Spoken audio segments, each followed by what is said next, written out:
It's an honor to be here.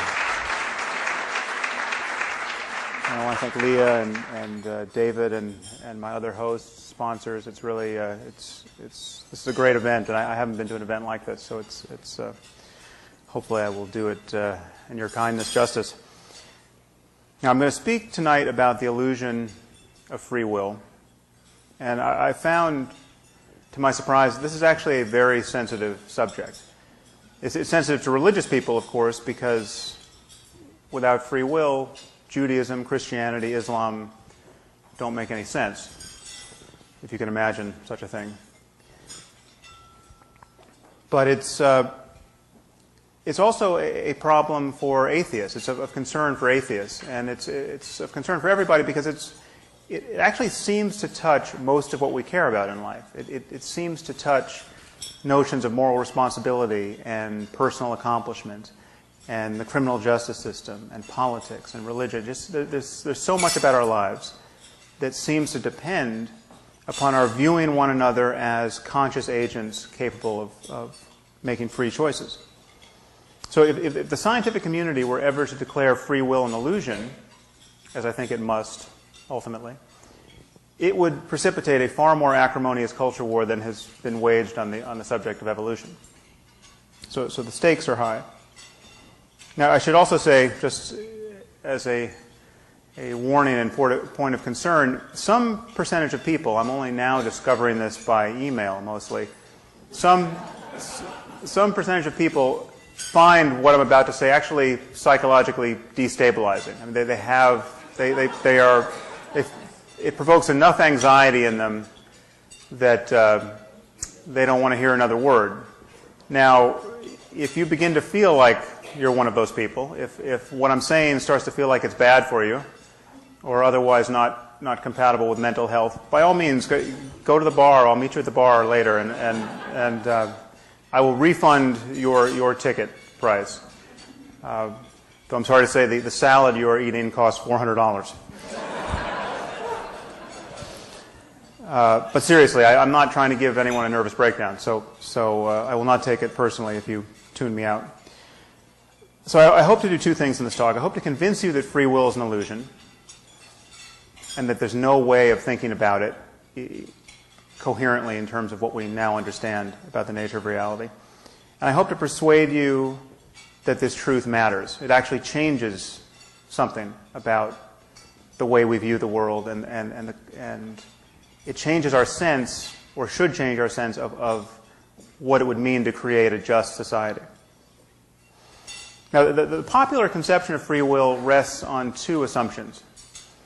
The first assumption is that each of us was free to behave differently than we did in the past. If you could rewind the movie of your life to some moment 10 minutes ago, or 10 hours ago, 10 years ago, you would be able to proceed differently than you did. If you chose A, you could have chosen B. If you became a firefighter, you could have become a policeman. You had chocolate ice cream, you could have chosen vanilla. It certainly seems to most of us, most of the time, that this is the universe we're living in.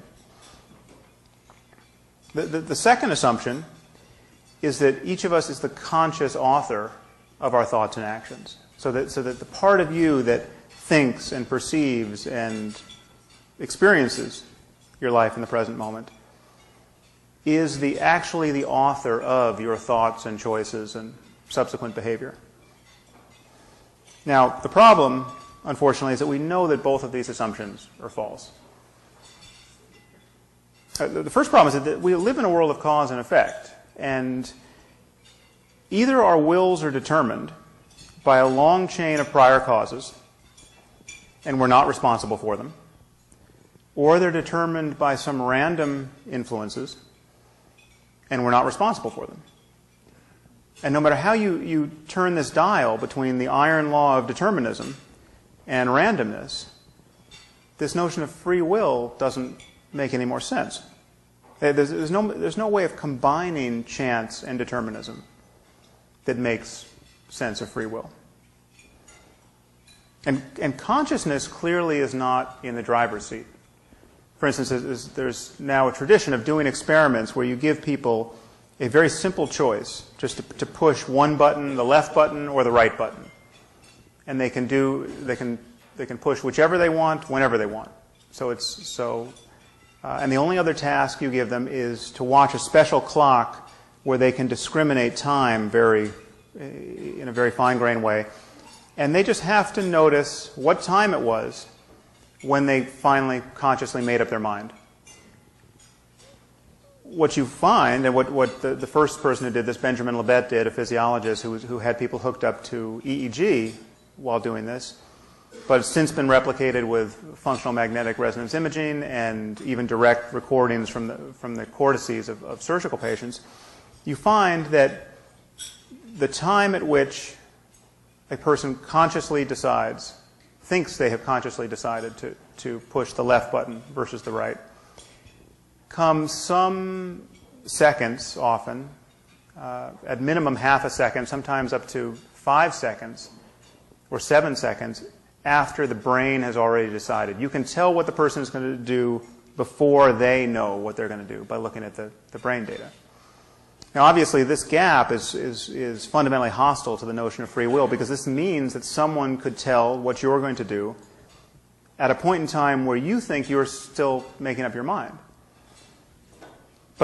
And people have been wrestling with these data for years, trying to collapse this interval, and some imagine that they have. I'm not persuaded by any of those results, but the truth is, even if you collapsed it totally, and the moment your brain decides was in fact the moment that you were consciously aware of deciding, there still wouldn't be room for free will. You still wouldn't know why it is you picked left over right, and you wouldn't have created the conditions of your picking. You wouldn't have tuned your brain to that precise state that led to that behavior.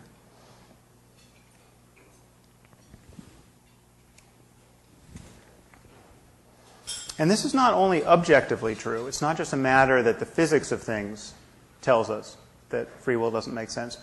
I'm going to argue to you that it's subjectively true, too, that there is actually no evidence of free will in our experience, which many people find quite counterintuitive. What does it mean to say that someone acted of his own free will? Well, if it means anything, it must mean that he could have done otherwise. He could have behaved differently than he did. And not based on some random influences over which he had no control, but because he, as the conscious subject, was in fact the author of his actions.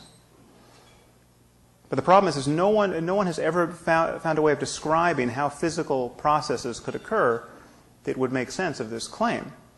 So you consider your generic murderer. They're all generic after a while, but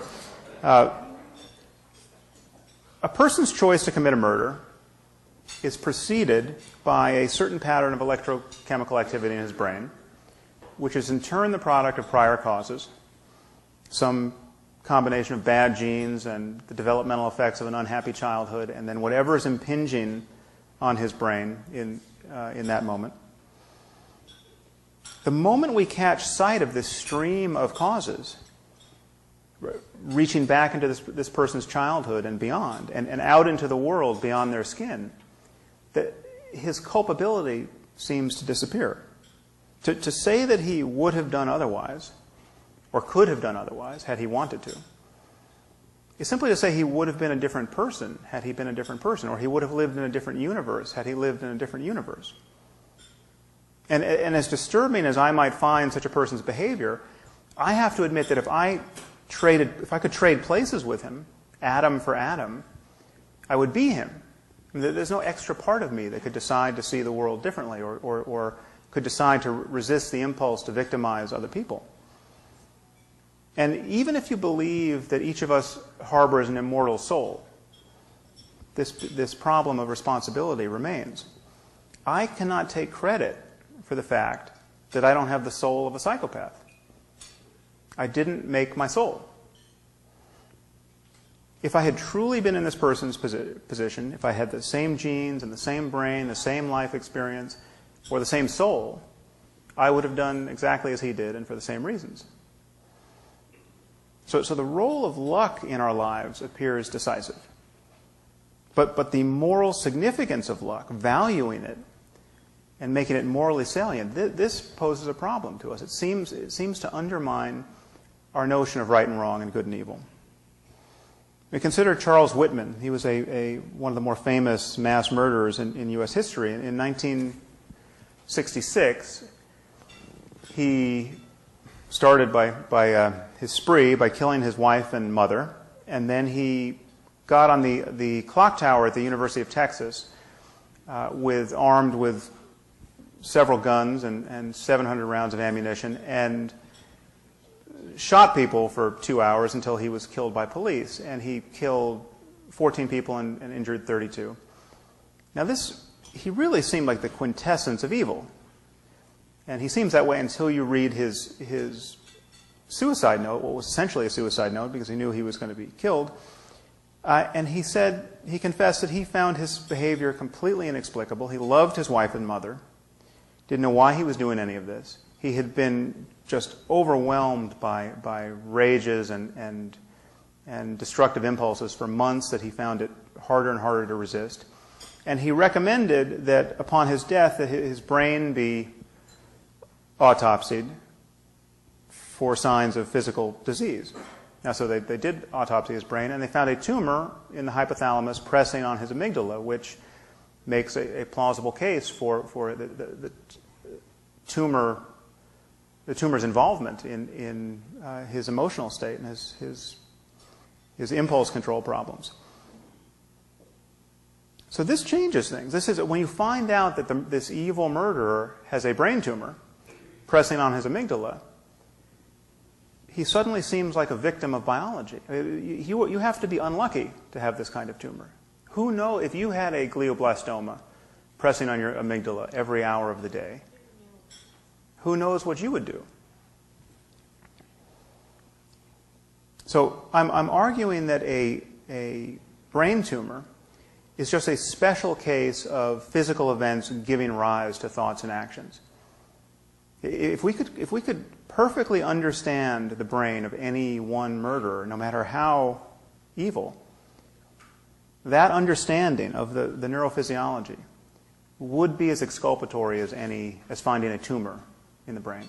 If we could see how the wrong genes were being relentlessly transcribed, if we could see how this person's life experience since utero onward had sculpted the microstructure of his brain in just such a way as to reliably produce violent states of mind, the basis for placing blame would disappear.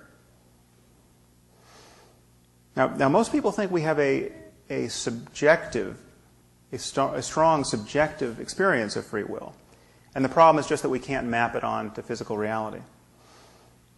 This, I think, is an illusion. I think we actually do not feel as free as we think we do. This relies on us not paying very close attention to what it's like to be us.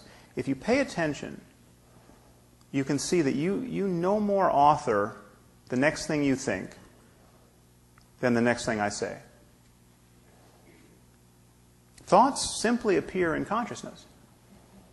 What are you going to think next? What am I going to say next? I could suddenly start talking about why we don't eat owls. Why don't we eat owls? They seem perfectly good. Okay. Now, where did that come from? Okay. It came out of nowhere as far as you're concerned, but the same thing is happening in your own mind at this moment. I mean, you've all made an effort to be here tonight, presumably because you wanted to hear what I had to say about free will. And now you're trying to listen to me, but you also have a voice in your head that says things. Haven't you noticed? And it says things. It says things that are completely unconstrained at times by the thing you're trying to focus on. I mean, I'm standing up here trying to reason with you, and you will think He does look a little like Ben Stiller.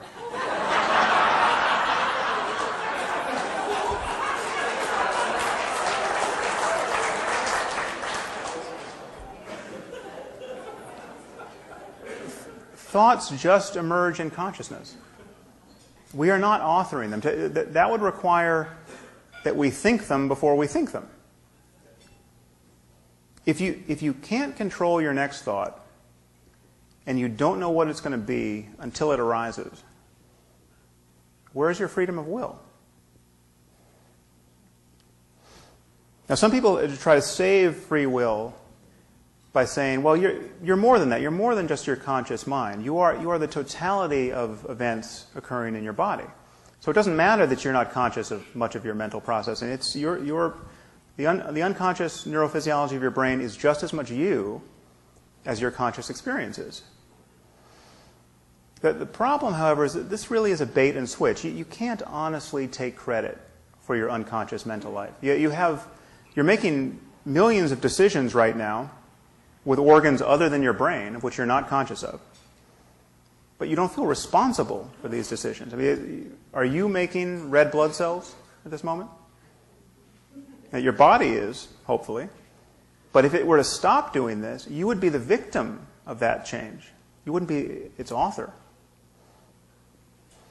The truth is, we feel or presume an authorship over our actions, over and thoughts, over a certain channel of information in our conscious minds that is illusory. So how can we be free as conscious agents if everything that we consciously intend is caused by things we did not intend and of which we are entirely unaware? We can't. So what does this mean? Well, first, here's what it doesn't mean. People often confuse any description of determinism with fatalism. So they think, well, if everything's determined, why do anything? I'll just sit back and see what happens. So I'll just throw the oars out of the boat. Okay, this is a sign of confusion because, first of all, it's extremely difficult to do. I recommend that you one day try it. Just stay in bed all day waiting for something to happen. It becomes hard to do. I mean, you will feel the impulse to get up and do something, and the only way to stay in bed at that point will be to resist this impulse. So doing nothing is itself a choice that has its own consequences, and it becomes very difficult to do.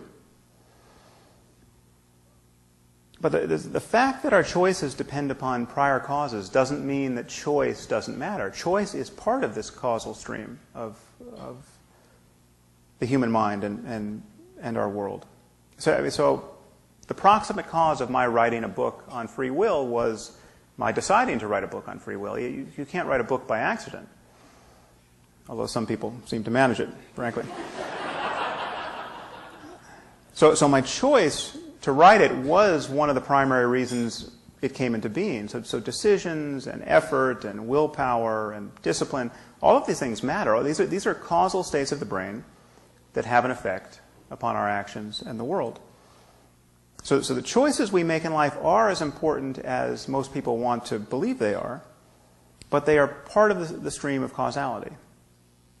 And so fatalism clearly doesn't make any sense. The idea that the future is going to be whatever it's going to be, independent of what you think and do, that clearly is untrue.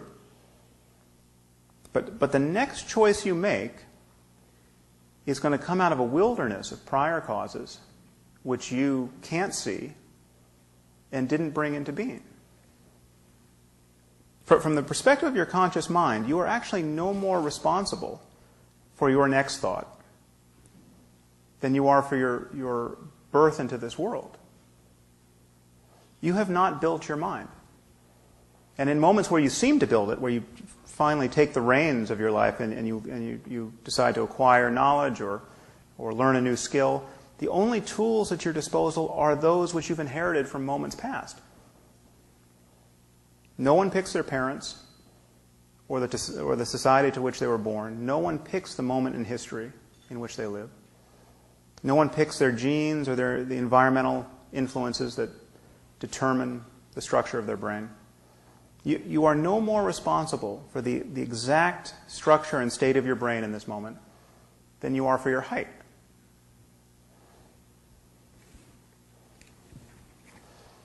So, okay, let's return to this question of moral responsibility, because it's obviously what we all worry about. The great concern is that any honest discussion of this, of the causes of human behavior, seems to throw notions of right and wrong and good and evil out the window. And in fact, that the Supreme Court of the United States has said as much. The Supreme Court has said that free will is a, quote, universal and persistent foundation for our system of laws. And determinism is, quote, inconsistent with the underlying precepts of our criminal justice system. So the idea of free will, it really is doing work in the world. This is not merely an academic debate. And it does psychological work as well. So, for instance, if you're taking a nap in the park and you hear a sound, unfamiliar sound, and you're awakened to the sight of a grizzly bear charging at you from across the lawn, it would be perfectly easy for you to understand that you have a problem. Okay? Without imagining any free will on the part of the bear. There's an immediate threat to your life. Now, the situation changes in some interesting ways if you swap the bear for a man holding an axe. But the introduction of free will into the brain of your attacker is not one of them. Now, imagine you survive this ordeal, and it's a real trauma, and imagine that you're actually injured. Let's say you lose a hand. Okay, so you have lasting physical injury, and you narrowly escaped with your life. Imagine the difference in your experience. Your subsequent experience is liable to depend far too much, in my view, on the species of your attacker.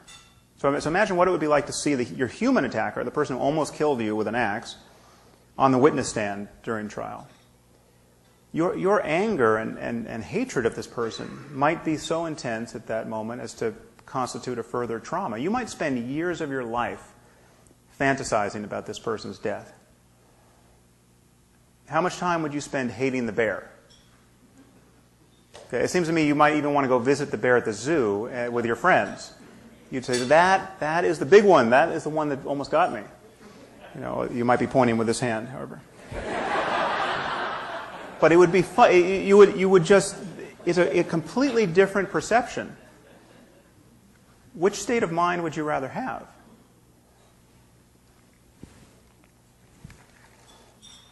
So the bear clearly was just being a bear. What else is a grizzly bear going to do when it finds you sleeping in the park? But the psychopath was also just being a psychopath. But this illusion that the man was endowed with free will and could and should have done otherwise, I think accounts for the stark difference in subsequent psychological suffering. And the truth is many people are worried that this illusion of free will is necessary for getting what we want out of life. But the truth is, we can avoid, the difference between happiness and suffering is just as stark as it ever was. I no more want to be eaten by a bear than I want to be killed by a man with an axe. These are both very good things to avoid. And we can avoid them. And we can encourage people to be as good and as reasonable as they can possibly be without confusing ourselves about the origins of human behavior.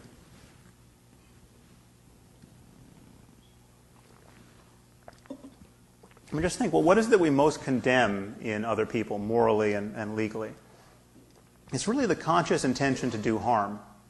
Now, why is consciousness so relevant? It's because in consciousness it seems that the global properties of our minds get together. The consciousness is where your beliefs and desires and long-term goals and intentions rub up against each other. What you do based on conscious, predetermined decisions says more about you than anything else. If you decide to kill your neighbor after weeks of reflection and library research and debate with your friends, well, then killing your neighbor actually says a lot about you. The point is not that you are the ultimate cause of your behavior. You didn't build yourself. I mean, the point is, for whatever reason, you have the mind of a murderer. You're not responsible for the fact that you have that mind. No more than a bear is responsible for the fact that it's a bear. But a grizzly bear really is a grizzly bear. And if you see one outside on the sidewalk tonight, it's worth taking seriously. A bear really will eat you. But we don't have to think about free will in that context. So clearly certain criminals are more dangerous than bears, and we have to lock them up to keep the rest of us safe. The moral justification for this is totally straightforward. Everyone is better off that way. But what doesn't make sense is retribution. The notion of punishing someone because they really, really deserve it. That doesn't make sense. Hatred doesn't make sense. We don't exact retribution against bears. Actually, that's not entirely true. We used to do that. It says in Exodus that if an ox gores a person, the ox is to be stoned to death and its flesh cannot be eaten. And Christians took this lead and ran with it for several centuries in medieval Europe and literally had trials for animals, wayward animals, that injured or killed people. There were literally accounts of and these animals were represented by lawyers. And there are accounts of one lawyer representing a colony of rats, and he pled that his clients couldn't appear in court because there were so many cats about willing to do them mischief. This seems completely insane from our point of view, but it should suggest to you how prone to confusion we are on this point. Now, this is also not to rule out the possibility that certain punishments may be necessary for deterring certain crimes or influencing people's behavior. The one difference between most people and most bears is that we can be persuaded by the mere idea of certain punishments.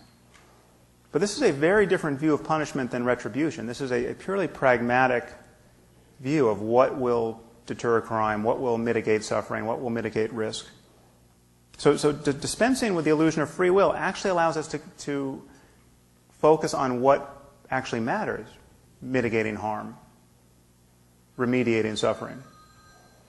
So I'm not arguing that everyone's not guilty by reason of insanity. I'm not saying that we can't make these usual distinctions between a voluntary action and an involuntary one, or between the moral responsibilities of an adult and those of a child. These are important distinctions to make, but they don't track with this sense of free will.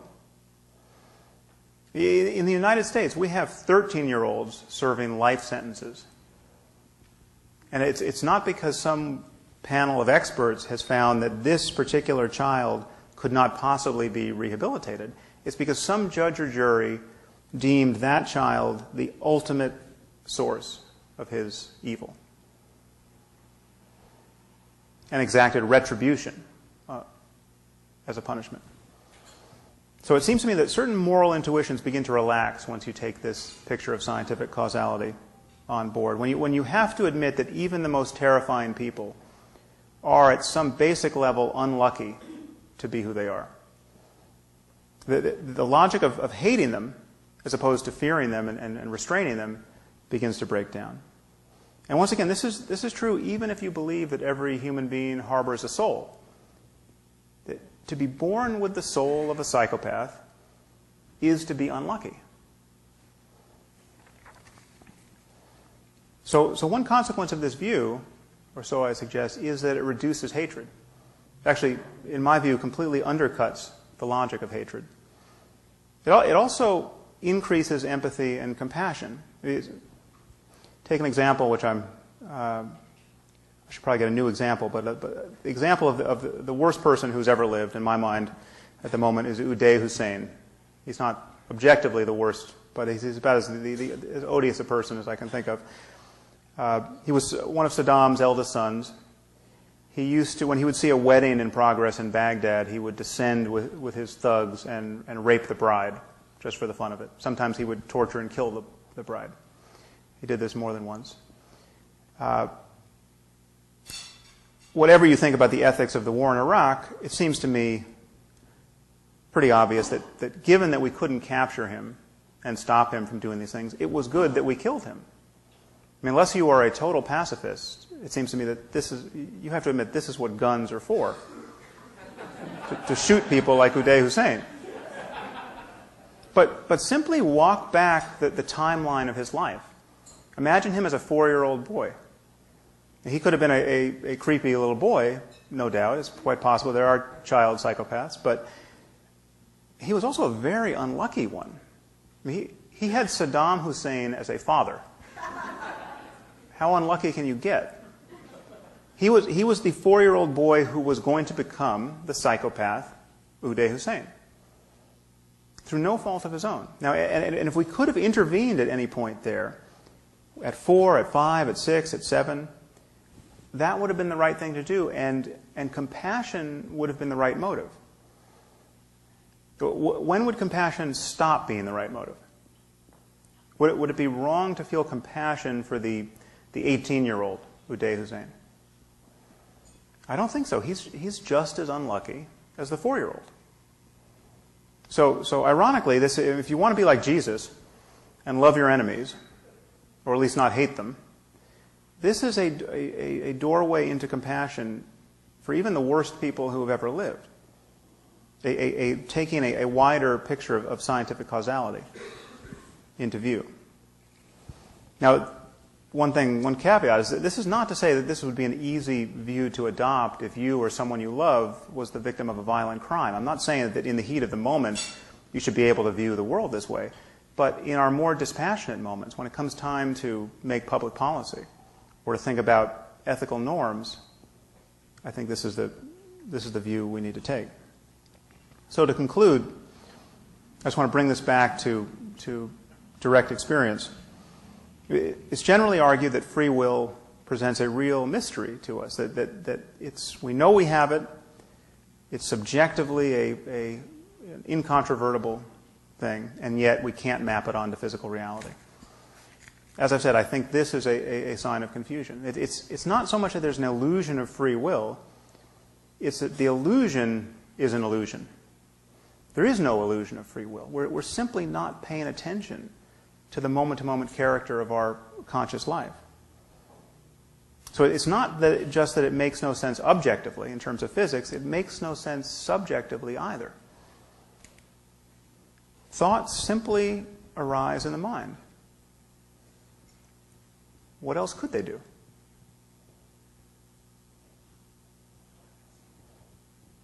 Now, some of you might think this sounds depressing, so in closing, I want to attempt to banish that, and no doubt we'll talk about that in the Q&A. Because the fear is that this takes something away from us. And it does. It takes, the main thing it takes away is an egocentric view of life. But this can be tremendously liberating. We are not truly separate. We're not truly separate from one another, from our culture, from the world at large, from our personal history, from the deep past. We're linked to everything on this view. We are part of a system. And therefore, what we do actually matters. It matters more, given the mutually interpenetrating influences here. Our actions in the world and the actions of others matter even more than they would if we were atomized selves truly authoring our own minds. So what I'm saying is that you can't take credit for your talents, but it matters if you use them, or it matters that you use them. You can't truly be blamed for your flaws, but it matters that you correct them. Emotions like pride and shame don't make a lot of sense on this view, but they weren't much fun anyway. I mean, these are isolating emotions. What does make sense is love and compassion. Caring about the difference between suffering and happiness makes sense. Wanting those you love and everyone generally to flourish makes sense. And of course, none of what I've said makes social and political freedom any less valuable. The ability to do what you want and not otherwise is still valuable. Having a gun to your head is still a problem wherever intentions come from. But the idea that we as conscious beings are deeply responsible for the characters of our minds simply can't be mapped onto reality. And if we want to be guided by reality, rather than by the fantasy lives of our ancestors, I think we have to revise our view. Thank you very much. It would seem so unfair to invite Sam Harris, one of the 4 horsemen of the apocalypse, to the stage. There's only 2 horsemen, I guess, now here on the stage. But Sam, of course, became very well known for his own writing and also for a number of appearances that he made along with Daniel Dennett and Richard Dawkins and Christopher Hitchens. And, with all of his work on religion, his book, The End of Faith, that Ryan spoke about, which is the first book that I was familiar with. And so I can't help but segue some of the conversation, the presentation that you made, into the topic of religion. Your book was dedicated to Hitch, so I'm assuming that's Christopher Hitchens, Yes. and I wanted to welcome you to talk about that. Yeah, well, it was not based on any felicity of the subject matter. I don't think we'd ever spoken about free will, but it was a timing thing. It was what I was writing and finishing when he died, so it seemed like the right moment. Hitch, I'm sure all of you know his work, if not, if you haven't met him. He was, everyone's unique, everyone's one of a kind, but he was especially so. He was just.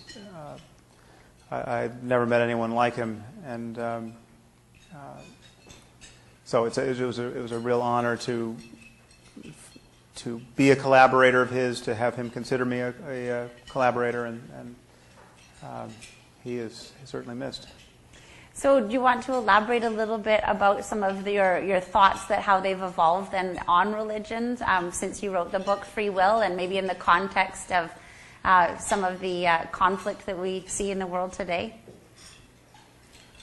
Well, it hasn't changed much since I started focusing on the problem, but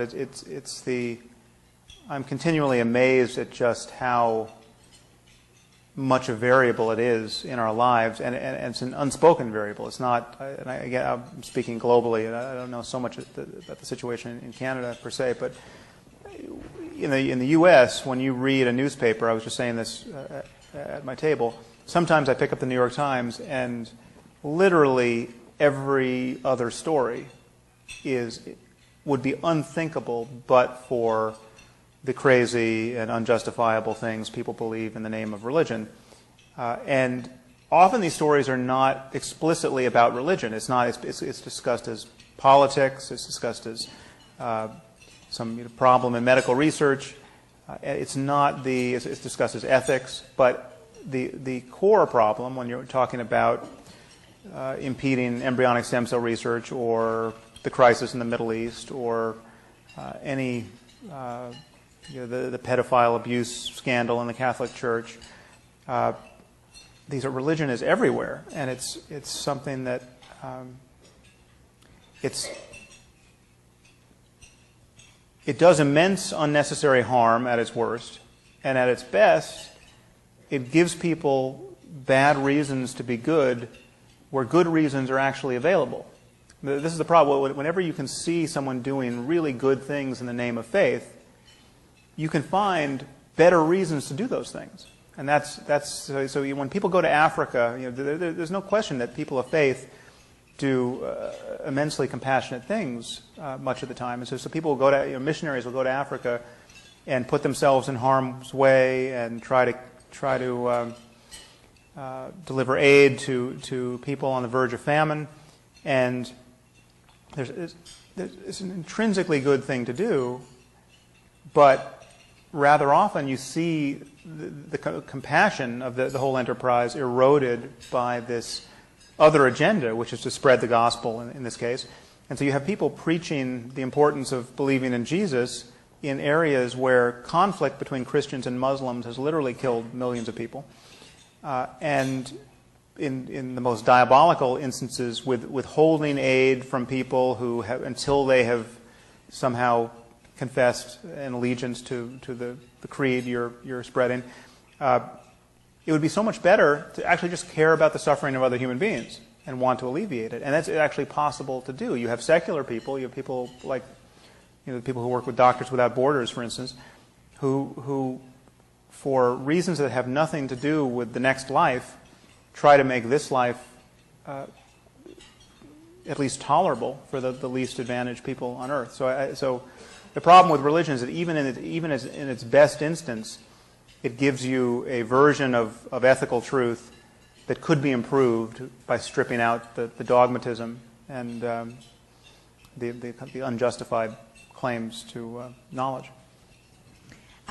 You had mentioned when we were just talking earlier that the concept of free will is quite anathema to those who subscribe to the view in religion that people have free will. Could you elaborate on the controversy that you've caused in that area? Well, the claim that free will is an illusion is anathema. That's precisely what you can't believe if you want to take any of these faith-based religions seriously, because when you look at the response to the phenomenon of evil. So in religion you have what's called the problem of theodicy, or the problem of evil. And the answer to the question is, so how is it that an omnipotent and omnibenevolent and omniscient God would allow the Nazis to round up little boys and girls and kill them? And the answer coming from religion is, well, people have free will, and God, even though He wouldn't countenance this sort of thing, free will sort of on the ground floor of our situation, and even an omnipotent and compassionate God couldn't stop the Nazis. That's not what this place is about. Now, of course, that answer to the problem of human suffering doesn't cover all of the other sources of needless human suffering which an omnipotent God would be responsible for, like tsunamis and epidemics and smallpox killing 500 million people in the 20th century. That has nothing to do with free will, and that is obviously something that God should be held to account for. But this notion of free will is the best answer that religious people have come up with for the problem of human evil after thinking about it for almost 3,000 years. The problem is that this idea of free will doesn't make any sense. And it's also the only justification for the notion of sin and the notion of that a person could be held responsible for turning away from God or not being convinced by the evidence of God or not believing in God. And we're in a very perverse situation. We've been given this faculty of reason. We've been given a desire for evidence. And perversely, we've been given an ability to write better books than the books God has supposedly written. And yet we are told we're going to be damned for eternity if we don't believe every single jot and tittle of the text. And that's just... Free will is the thread upon which all of those claims are strung morally. I mean, retributive justice, divine retributive justice, makes absolutely no sense. It's just pure sadism if you strip out this idea of free will. It's fascinating. I'm going to take the microphone over here. Mark has a question, and it's not very often that you can say, well, I don't know, are you like a brain surgeon? And, I can actually say that about Mark, and he's going to ask you some questions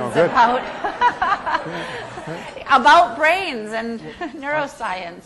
I wanted to actually just say that I'm an amateur neuroscientist, but my day job is brain surgery. So you actually cut brains, yes. But I'd like to thank you, Dr. Harris, actually for a fascinating, tantalizing discussion that you brought forth with the preamble to the dinner.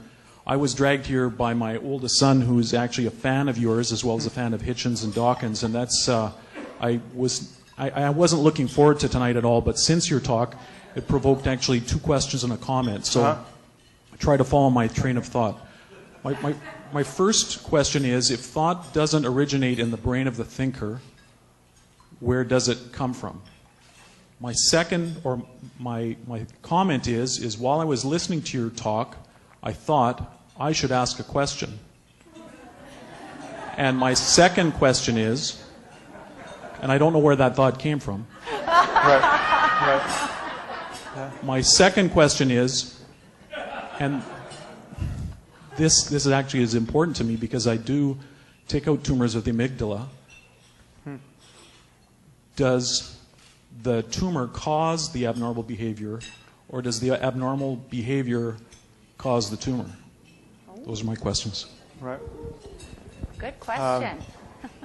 Well, the first question is that clearly thoughts do originate in the brain, or at least there's every reason to believe that they originate in the brain. Now, it depends on just how far you want to trace back the chain of causes, because obviously you can trace it all the way back through the history of your brain and your conception, and you can go on back to the Big Bang if you want to keep looking for just the sheer chain of causality. But it's not unreasonable to draw a circle around the proximate causes of any thought or behavior and say, well, yeah, it's this state of your brain in this instant that is producing that thought. And kind of sort of start the clock running right there. The problem is, from a objective point of view, all of that is happening based on prior events, which you didn't create, and which are exact. So your brain, the microstructure of your brain, it's both anatomical and functional state. You know, the charges at every synapse are exactly as they are in this instant and no different. And that constrains what you do and think in the next instant completely. And if you think there's something else that is part of the formula, that something else is also just as mysterious and just as deterministic. Even if that something else is piped in from another dimension as a Christian soul, it's still, from the point of view of your conscious experience, is not something you are responsible for. So if you have a soul that gets in there and rolls the dice with every third decision and biases you one direction or another, that's not free will. That's just more clockwork that you are not aware of in this instant. So and of course, there's no good reason to think that that's, in fact, what's happening. There's every reason to think that a much more deterministic picture of human thought and behavior is, in fact, true, and then there's some random events that are probably relevant. But the idea of behavior, I know absolutely nothing about how behavior could create a tumor in the amygdala. Behavior could certainly change the amygdala or change any region of the brain connected to it. I mean, we know that plasticity is a reality, but in terms of a tumor growing, I don't know. But the tumor is just a surrogate for just talking about. A tumor is just an example of a physical structure or event that we look at as adventitious. It's a visitor to the life of this particular brain. This brain didn't start out with a tumor. This person didn't want a tumor. The owner of the brain didn't know he had a tumor. And then when we look, the tumor's in the right place, and it seems to suggest, well, this tumor is actually changing what this person thinks and feels and does. So this guy was hijacked by something that's obviously not supposed to be there in some sense. But the tumor is just a very easy case of looking at a proximate physical cause that we all agree is anomalous, and then all notions of free will or this is an evil person just go out the window. But what I'm saying is that every physical cause has the same character. Having the genes you have is just like, being as precisely as intelligent as you are, based on your genes and your life experience, is one big tumor of a sort. I mean, it is a given fact, which is changing over time.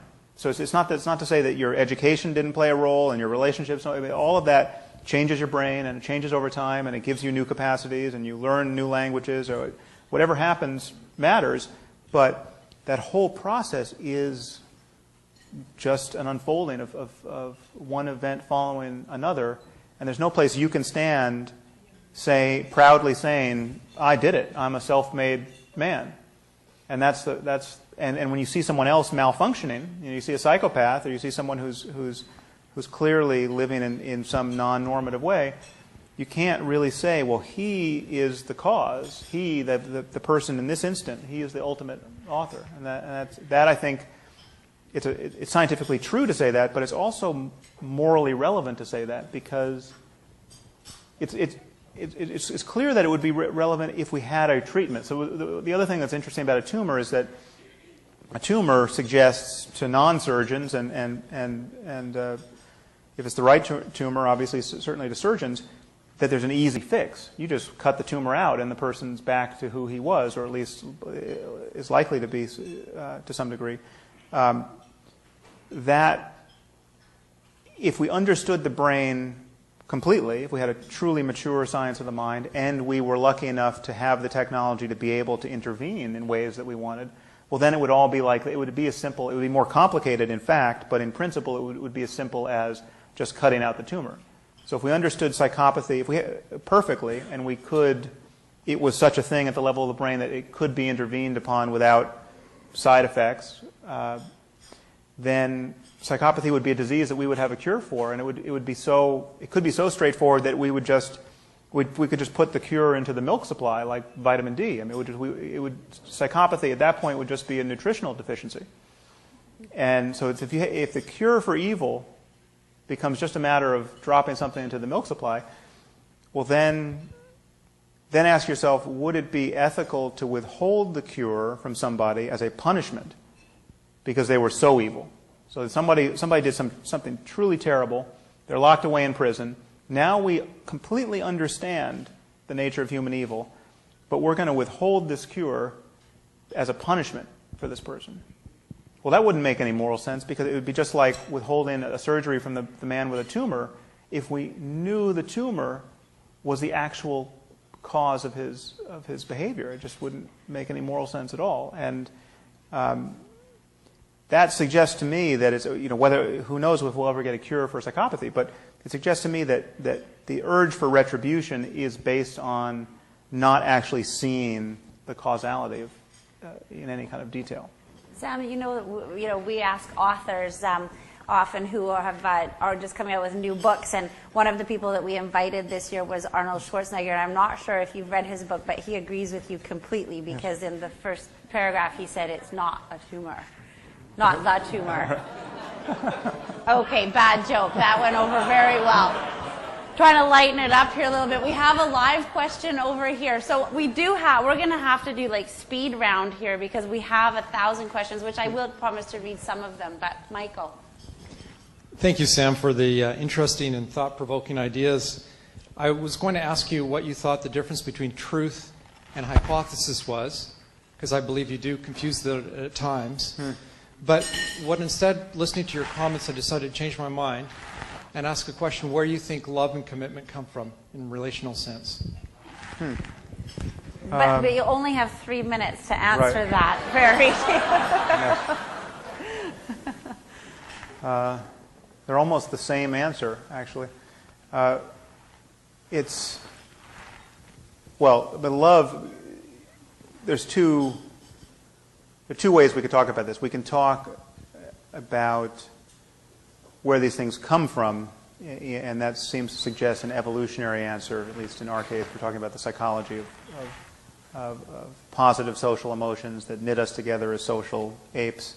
It's not surprising that we value these states of mind and their associated behaviors. I mean, that's all. Evolutionary psychology has a lot to say about that. I think that's the how we got here story is much less interesting than the what is possible story. And the what is possible story also has a scientific description. So the question of just how good can human life be? What are the truly normative ways of being in the world, subjectively and socially, so as to maximize your own flourishing and the flourishing of others? And love is clearly one of those, one piece of software you want humming along on the hard drive most of the time, and there are certain instances where it may be non-adaptive or not compatible with survival, say. But for the most part, how we got here in evolutionary terms is less interesting to me, though it's a completely valid area of inquiry, than just what is human consciousness capable of. Even beyond that, what is consciousness capable of? And are we in danger of designing computers that can suffer more than we can? So I mean, that's a question that has an answer, and depending on the answer, there are ethical implications there. Now, I don't spend any time worrying about conscious computers at the moment, but at least there's a truth there, whether or not we can find the answer. And I think love is one of where it comes from is not nearly as interesting as why it matters, given all that we know, given the range of conscious states we have available. Is there anything better than love as a interpersonal tone? And is there any? Does life get worse when you want other people, as a reflex, where you want other people to be happy, where you want their dreams realized, where you want them to flourish? Are we really in a zero-sum situation, or are we collaborating creatively to build the best possible world? And granted, there are instances where there is a zero-sum contest, or it seems to be. There's one slice of pie left, and there's 10 of us, and we all want it. Well, then, okay, then we need some negotiation or some system that's going to be fair. But now, why does fairness make any sense? Why is fairness good? Well, fairness is good because it, more often than not, redounds to everyone's advantage. Even the 9 people who don't get the pie in that instance know that in a fair system, they are better off more often than not. And there's also a pleasure to be taken in somebody else's pleasure. And there's a pleasure to be taken in being someone who's willing to sacrifice for someone else's pleasure. Some people get more pleasure from saying, "Oh, no, you take the pie. I wanted it, but actually, I want you to have it." And there's all kinds of cynical ways of interpreting that, and in an evolutionary sense.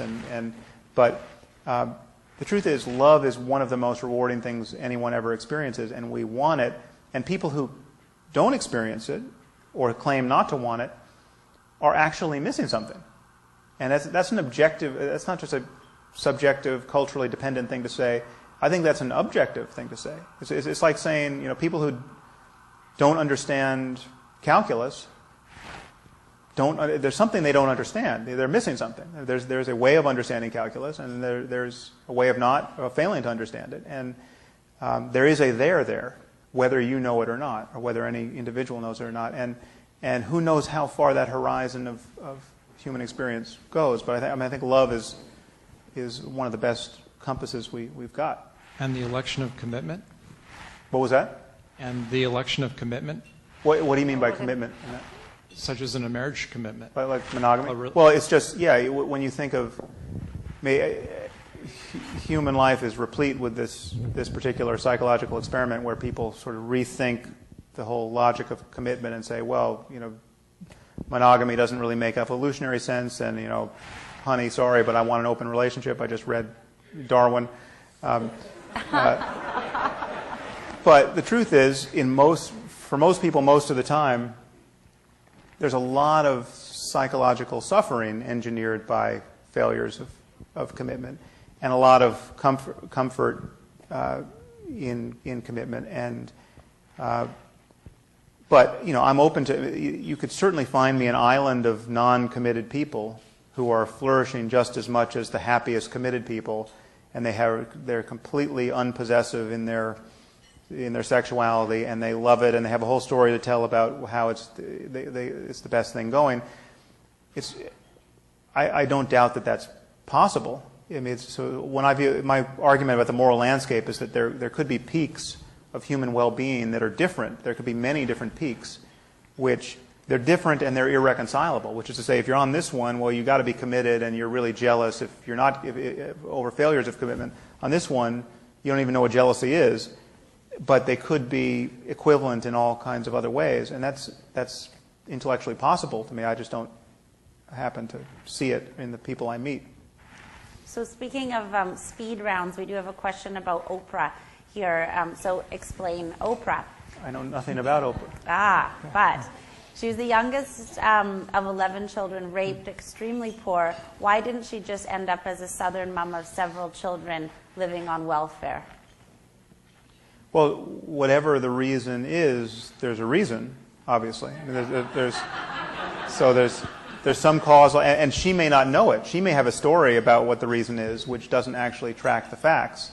She could have false memories about conversations that were incredibly important to her, and it turns out they weren't important because she was already on that path beforehand. Who knows? But I mean, we're not actually necessarily the best judge of why things happened and why we did certain things. We know this from psychology, but I don't know. I mean, she has the genes she has. She's had the life experience she's had. She was able to rise to the challenge, and now she's a force of nature. Based on your premise, if you were able to deny the existence of a person genetically predisposed to murder even before they were born, would you? How do we tread these murky moral waters? Oh, well, see, denying the existence of a person, I mean, you sort of have that for free always. I mean, so because there are a functionally infinite number of potential people now. So my decision not to have a third child or a fourth child or a fifth child is to deny the existence of that subsequent person. In fact, with genetic engineering, just scratching my nose is to commit a holocaust of potential people, because all of these cells are potential human beings given the right manipulation. So you're just denying people every time you lift a fork or turn your head. I mean, you're just so it's not. I think there definitely is some value in potential life. It's not like it's nothing. So we shouldn't be. So there is a cost when you talk about the ethical meaning of certain events, and you say, well, here's the person's life who was cut off, and all the good things that didn't happen as a result. That hypothetical life is meaningful to somebody. But what if it's like the 4-year-old that you were talking about? So if you look at a 4-year-old and you go, we've kind of studied, your genes, we've studied your experiences so far, and chances are you're going to turn out to be as odious as Saddam Hussein's son. Do you picture a society where we have so much knowledge about the human brain that we start making decisions on people because of what we believe they will do based on your hypothesis? Well, I don't see the prospect of our getting there in sort of kind of a Minority Report way of pre-crime. I don't see that being in the cards certainly anytime soon, but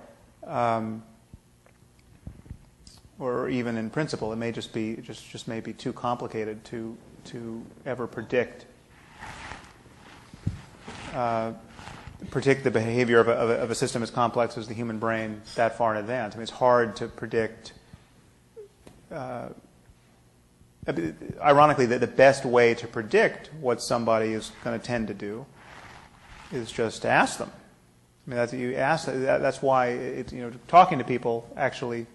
It's not that they can't deceive you, or it's not that they can't be self-deceived, but the people who are telling you what they're interested in and what they want to do and what they hope to have happen, and the neo-Nazis who are going to protest and have their placards and their websites and all of their efforts, they are advertising their conscious states ad nauseum, and who knows if any one person really believes what he says he believes. There is a distance between what people profess to believe and what they actually believe, or what would be behaviorally operational. But we know a lot about what people will do based on what they've done and what they say they want to do. And I don't know that a brain scan is going to get much. It's not going to get much better than that predicting across time. It gets better than that in the moment. So, for instance, we know we could all go to a psychology lab tomorrow and get tested on various stimuli and have our innate racism uncovered. And whether or not you think you're racist or not, we know virtually everyone shows some racial bias when put through this paradigm of the implicit association test. And you're just slow. So if we showed you positive words and faces of various races, your race and some other race, you would be slower to associate positive words to the out-group face than to your own group, and quicker to associate negative words. And no matter how liberal you are, no matter how embarrassed you are, no matter how much you want to prove to the experimenter you're not racist, you will fail to demonstrate a lack of racial bias. So that's insight into the nature. That's something you can know about yourself and be on guard for its insidious effects in your life. And it's a good ethical norm to want to correct for it. I mean, this is something we want to get away from, and we're right to want to get away from it. But science can dig into the details of our minds even now in ways that we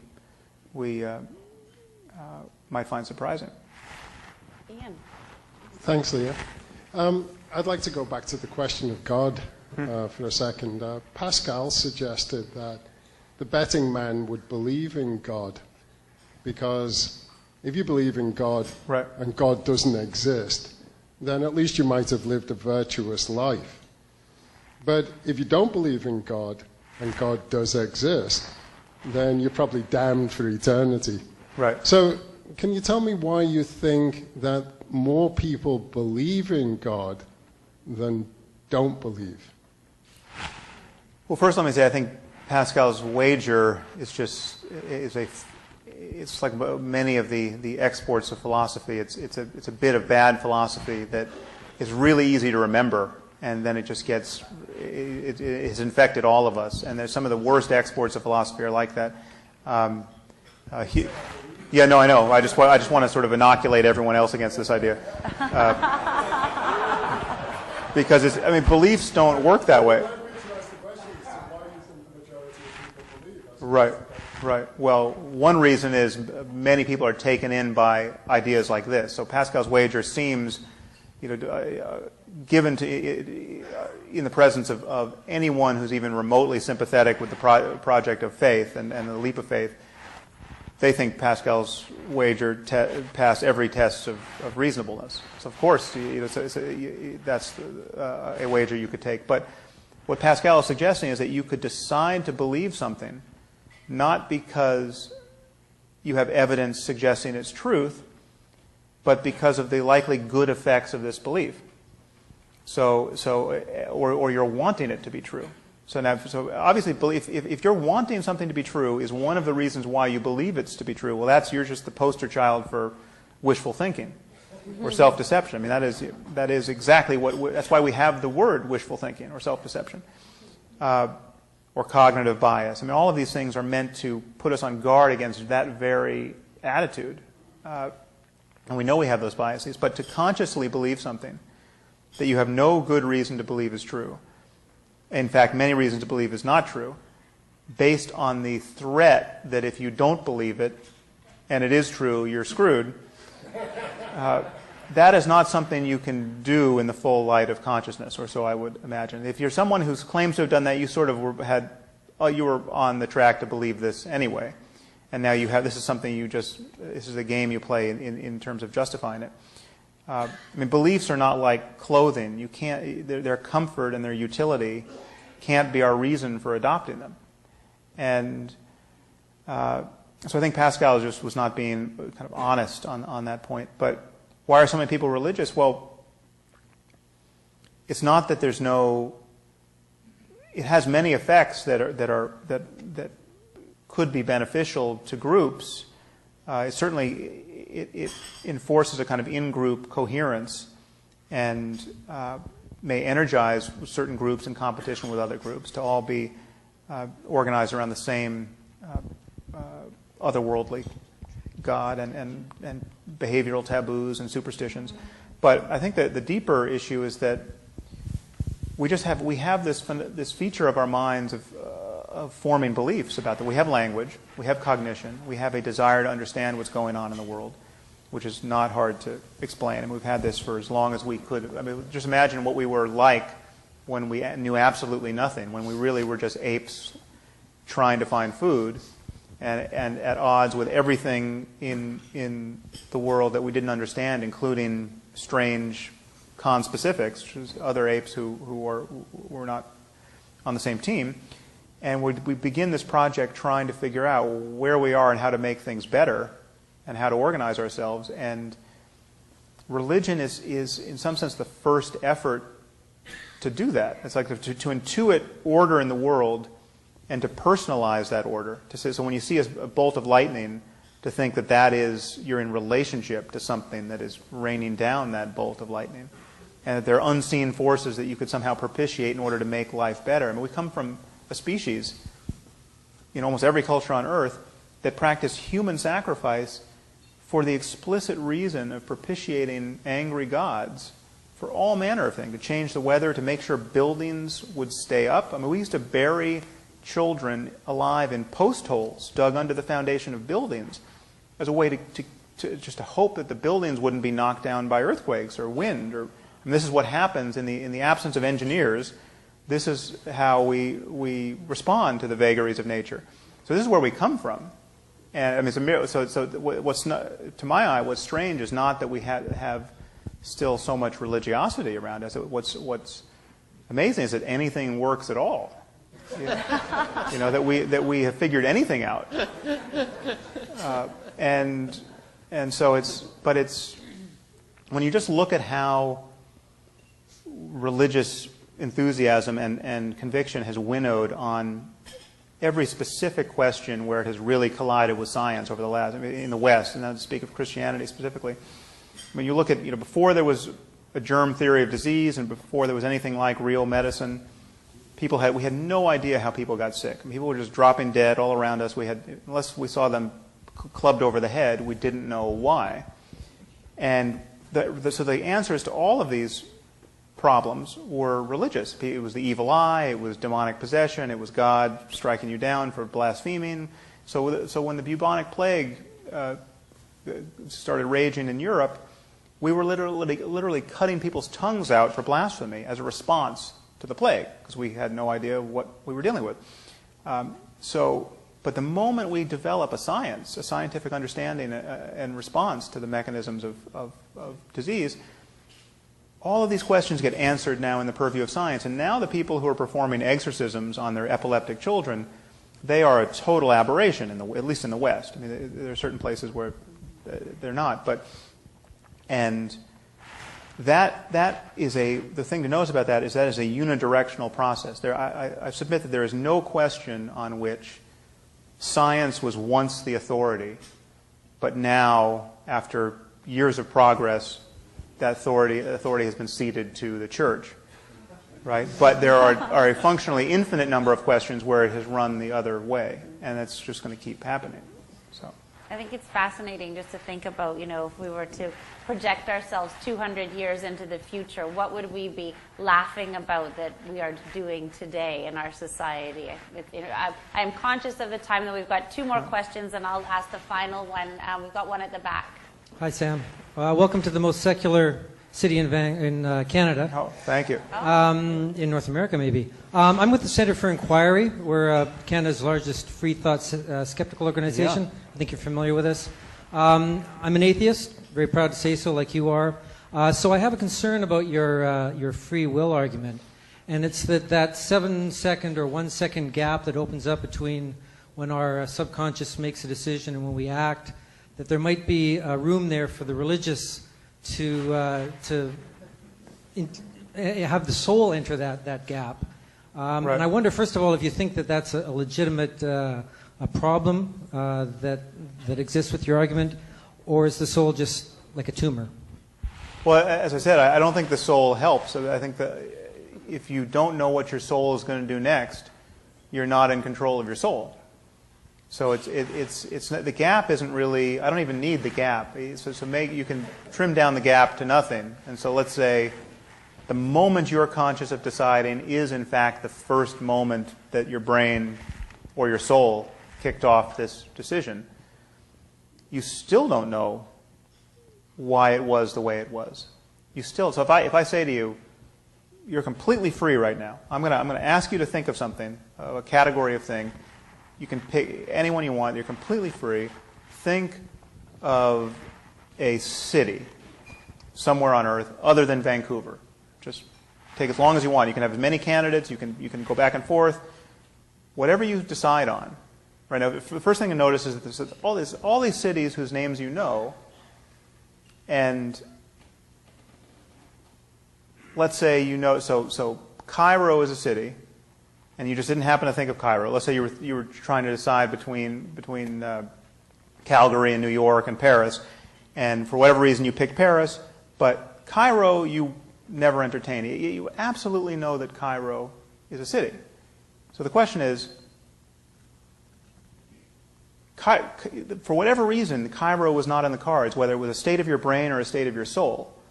So my question is, were you free to pick that which did not occur to you to pick? And I think the obvious answer is no. You were just not free. Cairo was not happening. And for a reason you can't explain, which is completely set up by the prior state of the universe, soul included, whatever. And obviously I don't think there's a good reason to import a soul into the clockwork, but the soul doesn't help this particular problem. It's still fundamentally mysterious. Bill, we're going to jump to you. Yeah, just one. So for me, I think to get this free will thing, I got to come back to a concrete example. And lawyers, no animal, but go back to Penn State and Jerry Sandusky. So if I believe in free will, which presumably a lot of people who were on that jury and the judge did, they did something. So I accept your analysis and your premise, and I don't want to be just dancing on the head of a pin. What do I do different? What does that change to what I'm going to do? And how I'm going to deal with that?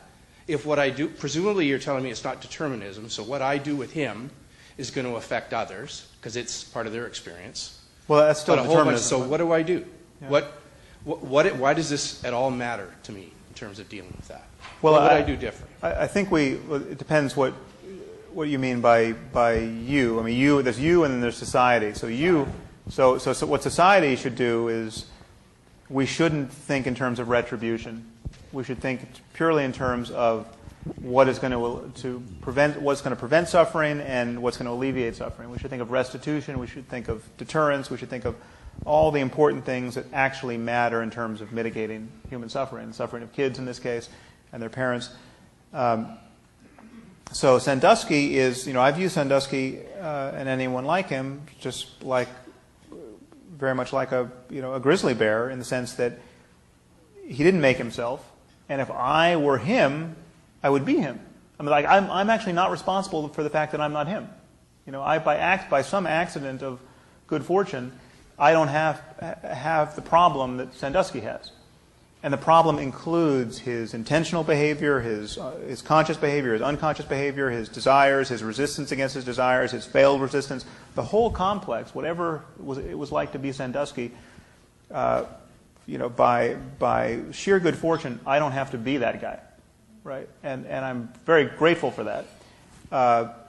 And so the question is, do I hate him, or do I fear him and want to restrain him?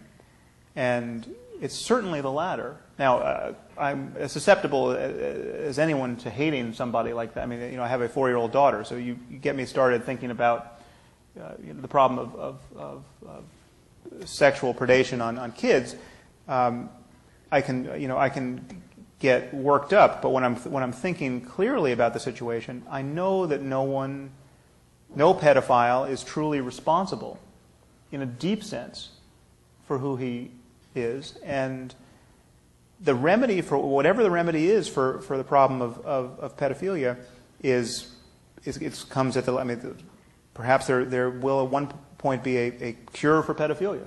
So we can see that whatever conformity of your brain is at age 10, you're at risk to be a pedophile, and we know this as clearly as we know that you're at risk for heart disease or early onset Alzheimer's, or whatever you could make it as probabilistic or as ironclad as you want. But insofar as it became ironclad, we would look at it as an affliction, and we would offer a remedy if we had it. Now, if we don't have a remedy, we would lock people up to protect everybody else, and that's what we should do. So, but the difference is retribution makes no sense, and all of the interpersonal hatred of people who are bad actors makes no sense. Compassion makes sense. Compassion is compatible with locking someone up for the rest of his life if there's no cure if there's no way to stop him from harming others. You can still feel compassion for that person. Now that may be certainly asking a lot if you happen to be the parent of one of those kids or one of the kids, but I don't think it's asking a lot of a sort of an institutional doctrine of creating a society that just views. Again, the retribution doesn't. If we're just looking at grizzly bears and sharks and all of the other risks in the world that are kind of agent-driven, retribution doesn't make sense in that. Yet, but protection makes sense. Keeping the bears out of our living rooms makes sense. And so there's not necessarily a difference in terms of the steps we would take to protect ourselves, but there's a different. In certain cases, there are. There's certain people who are in prison for things that they shouldn't be in prison for, and it's based on the whole notion of a victimless crime to me makes absolutely no sense. Either there's some cost to so the war on drugs, for instance, is something that just has, in my view, created an immense amount of suffering, and the problem of addiction, the problem of all of the pathologies around addiction, should be treated as a problem of education and treatment, not as a crime problem. But there's kind of a righteous, retributive overlay that has justified this war on drugs for decades, and you have people wanting the state to kick in the door and stop people from doing things which in many cases are harming no one, not even themselves. So obviously in other cases there are harms that we should worry about, but again I see it as a problem of education and treatment. And once you unlock from the whole retributive schema, some of these questions kind of answer themselves. We're going to do just one final question, and then I have a fantastic stack of questions. We do have an after-dinner salon on your way out with cheese and champagne, and so I hope those of you whose questions I didn't get to will take a few moments with Sam. But our last conversation and question here is going to be Peter Brown. Sam, great evening, great talk. I think perhaps your argument of free will is too simple to understand in a way. Yeah. But and I would say something and ask a question. I mean, your remarks about Hitchens strike home with me, and Leah actually was involved in their former life where we brought him to Vancouver. And I really admire both he and Stephen Jobs, a couple of icons as they were in their final hours, both talking about how the experience of death focused them on what was really important. And what I admired is that neither of them succumbed to Pascal's argument. Right. Neither made a deal with God on the way out. And I thought that Hitchens particularly, he said it was a hard thing to practice, and secondly, that he was afraid that he might get well because it would prove that all the people that prayed for him would be right. But going back to your argument about what is God's and what is science. But what is what and what is science? What is God's in life and what is science? Right. Clearly, what is science is growing and what's God is shrinking, and yet religions aren't shrinking. Well, that's not entirely true. They're shrinking certainly in the developed world, apart from the outlier of the United States. The trends of secularization are just linear in Western Europe. The only change is that Muslim immigration to these societies, obviously the people who are coming in are very religious. So we have all this evidence that, the hardship they create and the tragedy they create, and the fact that invention is insolence to them. And then you look at it. It seems to me, yes, I see it growing, but their ability to make mischief is, with all the science we have, it seems to me as great as ever. And somehow there's this phenomenal need in man for 2,000 years. We've been drawing gods in caves, right? I mean, it doesn't seem to. And maybe your argument of, I hope it's the fact that we don't have free will that allows it to grow. Hopefully, if we did have a free will, we would see it a little differently. Well, I think we at the core of religion, so all of the false consolations of religion that are, it's understandable why people want them. So you have your child dies.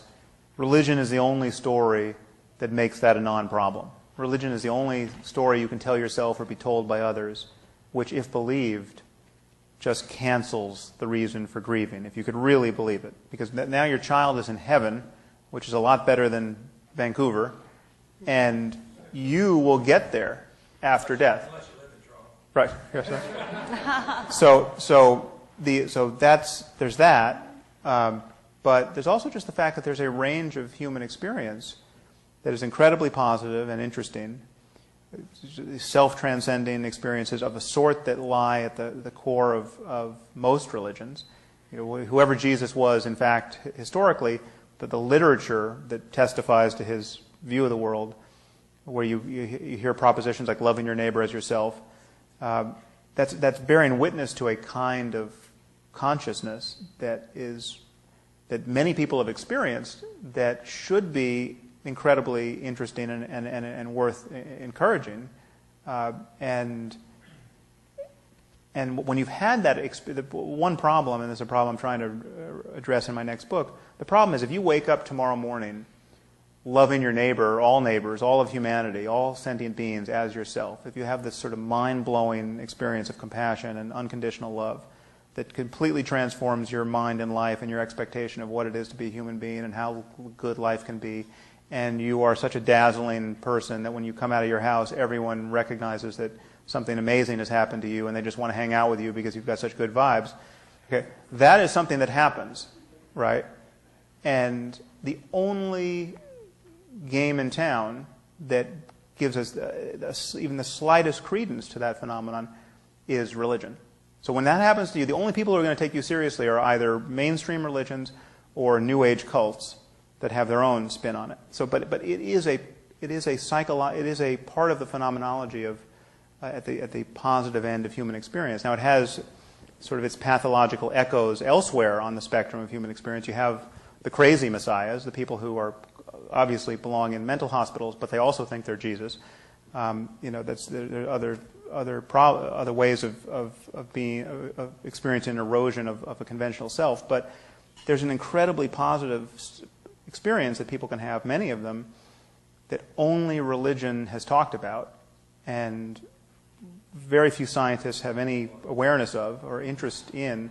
And we have to overcome that, because when people feel these things or meet people who credibly feel these things, they say, well, this is clearly the most important thing in life. This is who I want to be. This is who I want to be with. And the only language that seems to capture it is religion. And that I just think is that more conversation about what's really going on in the brain and in the world is just one thing that perhaps I'll close on this. One thing that should make it patently obvious that can't prove that any one religion is true is that people from every religion and none have that experience. So when a Christian has that experience, he says, see, it's just the grace of God. Jesus is the Son of God. I know Christianity is true. And when a Muslim feels a little bliss like that, he knows that the Quran is the perfect word of the Creator of the universe. And Hindus and Buddhists and everyone does the same thing, and yet all of their doctrines are mutually incompatible and mutually canceling. And atheists have the same experience, or can. So we know that there's some deeper story that accounts for this experience. We know that in principle it must be universalizable and insensitive to the accidents of people's birth and culture, and it's just a deeper truth about the nature of the human mind. And so we should want to understand it and talk about it in terms of 21st century rationality. Sam, I think that's just a terrific note to end on. I just think this has been an absolutely fascinating conversation. It's certainly unique in terms of the speakers that we've had so far. I don't think we've ever gotten so philosophical, but I think it's one of these conversations that has planted the seeds of so many ideas that I know that we will carry forward. So thank you very much. Well, thank you for the invitation. Presentation. Thank you.